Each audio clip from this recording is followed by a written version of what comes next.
Welcome back, everybody, to another edition of Hoops with Noops. Of course, I am Alex Noops Christensen, and I'm here on behalf of the fine folks at FTN to help you through tonight's NBA slate.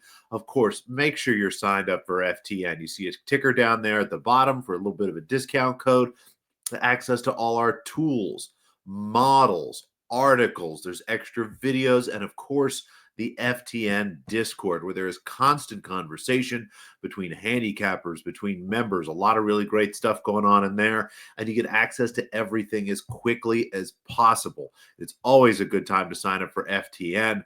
NBA is rolling, hockey is rolling. We've got baseball right around the corner, and the NFL playoffs are in full swing. If you're betting the NFL playoffs, playing DFS, just tons of stuff at FTN that can help you make better decisions and win more money, because we really like doing that. Of course, I'd appreciate it if you gave me a thumbs up on this video. Subscribe to this channel as well. You get access to a lot of free FTN content, regular shows like FTN Daily, a lot of really good stuff there. Alex Blickel and Zach Graham just crushing it with betting, DFS, and prize pick entry, stuff like that. But again, we're here to talk NBA, and let's get started with my favorite game of the night, the one where I see a little bit of value for us to discuss. And of course, I'll cover the rest in Not for Noobs, where I just try to walk you through my general thoughts on the games, why I'm avoiding them, what ways I might lean, and if, possibly I have something later, which of course I'll share in the FTN Discord. We'll start with the Sacramento Kings, who visit the Milwaukee Bucks. Bucks 2-point favorites. The total sits at 227.5.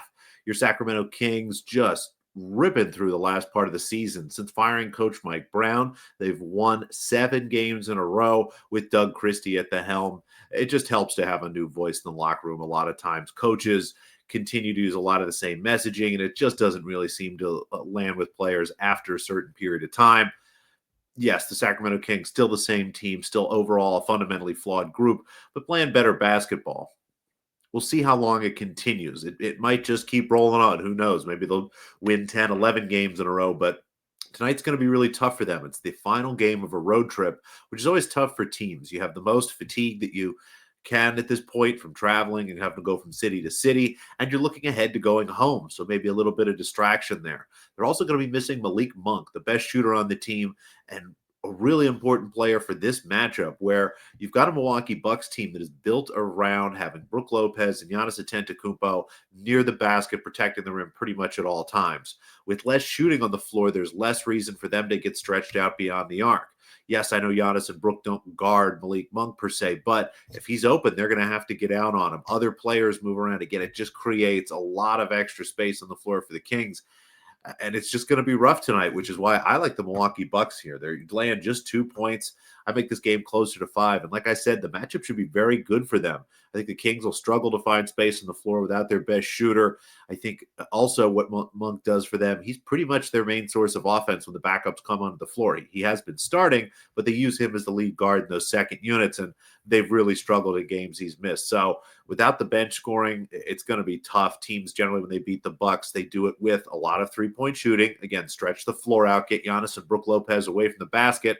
The Kings don't do that. Or you beat the Bucks with your backups. Again, take advantage of that second unit, which could be a little weak, and it's going to be tough for the Kings. At the same time, I don't know how Sacramento is going to be able to defend Damian Lillard.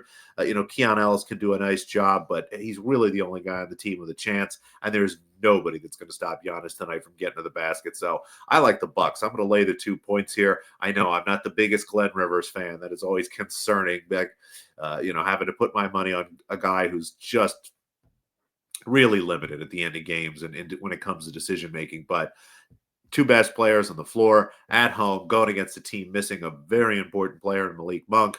Everything points to the Milwaukee Bucks tonight. So I'll lay the 2 points there. You can get that pretty much everywhere. FanDuel, DraftKings, Caesars. If you haven't signed up for the book you're using tonight, go through FTN. You don't even have to sign up for a subscription for this. A lot of sign-up offers there. Just, again, go to FTN. You'll see sign-up offers. Click through. Really good deposit bonuses and stuff that's much better than what you'll get on your own. So check that out. In the meantime, here are the other 6 games of the night. Just want to kind of talk you through what I'm thinking, what I'm feeling, and what I might bet later, or why I'm kind of staying away from some of this stuff. Starting with the Cleveland Cavaliers. They visit the Indiana Pacers. Pacers 8.5-point underdogs at home. The total 232.5. Cleveland lost outright to Indiana a couple days ago. The Pacers lost Tyrese Halliburton just before halftime. They'd only scored 40 points. Everything looked good for Cleveland, who then got rocked in the second half. The Pacers put up 68 points in that half, ran away with that game. They're in Indiana tonight. The line was 9 in Cleveland with Tyrese Halliburton. We're looking at 8 in Indiana, 8.5 now without Tyrese Halliburton. Could be a bounce back spot for the Cleveland Cavaliers, but at the same time, they can win this game pretty comfortably without having to win it in a big way. And they're also maybe looking ahead to going home to play the Oklahoma City Thunder in their next game. So could be a tough spot for Cleveland. I'm going to be staying away from this one. Kind of lean towards the Cavaliers running away, but it's just hard to know what the Pacers are going to look like without Halliburton. The aforementioned Thunder visit the Philadelphia 76ers, where they are 12.5-point favorites. The total 217.5. No Joel Embiid tonight. Tyrese Maxey, Paul George, the rest of the Sixers look ready to play, but should just be overmatched. This Oklahoma City Thunder team is better at just about every position in every single way. So tough spot for the Sixers tonight. That's why they're such big underdogs. That said, it's too big of a number for me to lay with the Thunder, who, again, are looking ahead, similar to Cleveland. They lost to the Cavaliers a couple days ago. They get a chance to revenge that loss at home.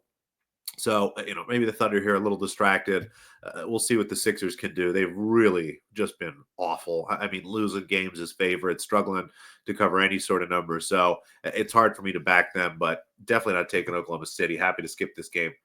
The Phoenix Suns in their adjusted lineup with Bradley Beal on the bench and Yusuf Nurkic basically put out to the farm here, I guess, go to Atlanta, where the Hawks are 3-point underdogs. The total 235.5. I would like to back Atlanta here. I think Phoenix is just a mess. They can't seem to find lineups that work. Everyone just seems to be struggling. There's just light injuries up and down throughout the lineup. The Hawks, though, missing Jalen Johnson. He continues to be out. Trae Young, questionable. So just hard to know what they're going to do. If Trae Young could play, if the injury report clears up here for a little bit, Atlanta, I will probably add them later. But for now, just can't do it. Not enough that we know here. The New Orleans Pelicans, they've got Zion Williamson tonight. Still no Brandon Ingram. Zion back off his suspension for missing team meetings, or being late to team meetings, rather, and almost missing the flight to Philadelphia. They go to Chicago to play the Bulls. The Bulls are a really fun team, scoring the ball pretty comfortably, a lot of good shooting. It's been pretty solid. They're 1.5-point favorites tonight. The total sits at 241.5. I just have no idea what to make either one of these teams. Every time I'm kind of like the Bulls, they get crushed. Every time I bet against them, they do well. The Pelicans, just one different lineup after another. It's hard to know what to expect from either of these teams. I do think the Bulls win this game, but pretty close to market here. I'll let this one go. Could be a very fun game. The Denver Nuggets go to Dallas, where the Mavericks might have Kyrie Irving back tonight. He was upgraded to questionable, if you will. Perfect name for a podcast. And if you want, just let me know. I'll be happy to read it out to you. The Mavericks 3.5-point underdogs. The total sits at 234.5. Jokic and team beat the Mavericks by 11 points a couple days ago, despite a terrible shooting night. Team missed almost half their free throws, shot just about 25%, maybe even worse, I think, from beyond the arc. Still won the game comfortably, covered that number. I think they could do it again tonight, but just going to wait and see. If Kyrie is in, we'll get a better number here. If he's out, I don't think it's really going to move that much. So we'll probably add the Nuggets at some point later, but I just can't do it right now. The Brooklyn Nets go to Portland to play the Trailblazers. The Blazers, 5.5-point favorites. Yes, those Portland Trailblazers are 5.5-point favorites in an NBA game with a total of 218.5, but it makes sense. One of these teams is trying to win games. The other team is just a mess. Now, would love to bet a Brooklyn Nets team total under, but we just don't know who's playing. Cam Thomas is out. Cam Johnson is questionable. D'Angelo Russell is questionable. If Russell ends up missing this game, we'll probably add a Nets team total under. But if he's in, he gives the team just enough offense, at least one point guard on the floor who can create some stuff here, and just a terrible defensive player. So the total should jump several points if he's announced in, but we'll see. So if he's out, again, I'll add that, the Brooklyn Nets team total. So a couple conditional plays, which again is why you got to make sure you're signed up for FTN. So you can be in that Discord to get these plays if and when I make them, as well as several player props. I see some really great stuff in the FTN prop tool that I'm excited to look at. But again, we'll be giving those out in the Discord. For now, though, the best bet of the night, my favorite bet of the night, the Milwaukee Bucks land just 2 points. minus 115. If you've got minus 2.5 at plus 100, something like that, that's a perfectly fine bet. I don't think that half point's going to end up mattering. But for now, minus 2 seems to be the kind of standard line at that minus 115. So that's what I'll do. Thank you so much for watching. Really appreciate it. Again, thumbs up, a subscribe button there always helps myself and everyone at FTN. And if you got any questions, dump them in the comments down below. I'll be sure to get back to you as quickly as possible. Best of luck until we talk again.